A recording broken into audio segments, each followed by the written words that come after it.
Hello everyone, আজকে চলে এসেছি তোমাদের জন্য একটা নতুন ভিডিও নিয়ে। আজকে আমার একটা রান্না তোমাদের সাথে শেয়ার করব। তো বিকেলে চলো আজকে তোমাদের সাথে কিছু একটা শেয়ার করা যায়, সেটা হলো চানা মশলা। তো প্রথমেই দেখলে আমি আলুগুলোকে ভেজে নিলাম, তারপরে তেজপাতা, শুকনো লঙ্কা, জিরে এটাকে ফোড়ন দিলাম।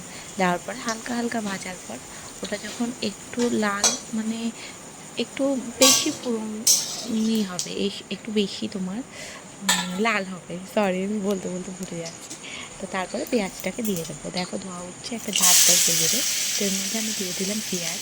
তো এখানে আমি বেটে রেখেছিলাম তোমার, পেঁয়াজটাকে ভাজা করতে করতে বেটে রেখেছিলাম লঙ্কা আর আদা আর পেঁয়াজ হালকা বেটেছিলাম। তো দেখো এখানে ছোলাটাও সেদ্ধ হয়ে গেছে। আর এখানে আমি যখন এগুলোকে মিক্সার গ্রাইন্ডারে দিয়েছিলাম তখন এক ফোঁটাও জল দিইনি, তো জল ছাড়াই তোমাদের করতে হবে। তারপরে টমেটোকে কুচি কেটে রেখেছিলাম।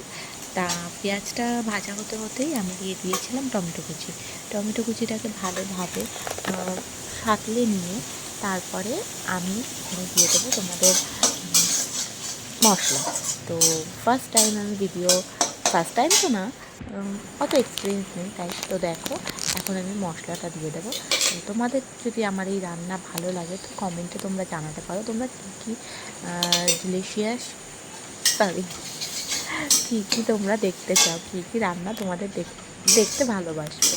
তো দেখো এখানটায় আমি আদা রসুন পেস্টটা দিয়ে দিয়েছি, তারপরে ভালোভাবে নাড়িয়ে নিচ্ছি। তো এখন একটু কষা হয়ে গেলে তারপরেই আমি ছোলাটাকে দেবো। তো ছোলাটা তোমাদের এমনভাবে মেরে রাখতে হবে, মাঝে মাঝে খুলে দেখতে হবে যাতে একদম গলে না যায়। তো দেখো এখানে আমি ভালোভাবে ছোলার সাথে কষিয়ে নিচ্ছি।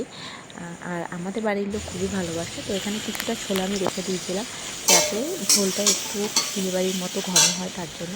তো এটা একটু কষে গেলেই তারপরে আমি ওই মিক্সার গ্রাইন্ডারে ওটা গ্রাইন্ড করে ঝোলের মধ্যে দিয়ে দেবো যাতে ঝোলটা পুরো গাঢ় হয়। তো এখানে আমার দেখো তোমার এটাকে কি বলে, এটাকে বুঝতে পারছি না। তো তারপরে দিয়ে দেবো শাহি গরম মশলা, মানে ছোলার তরকারি তো বলে, এটাকে চানা মশলা বলে, সরি।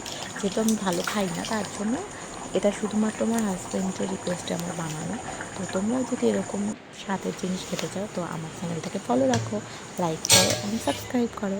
তো চলো, হয়ে গেল আমাদের চানা মশলা। তো আজকের মতো টাটা, বাই বাই।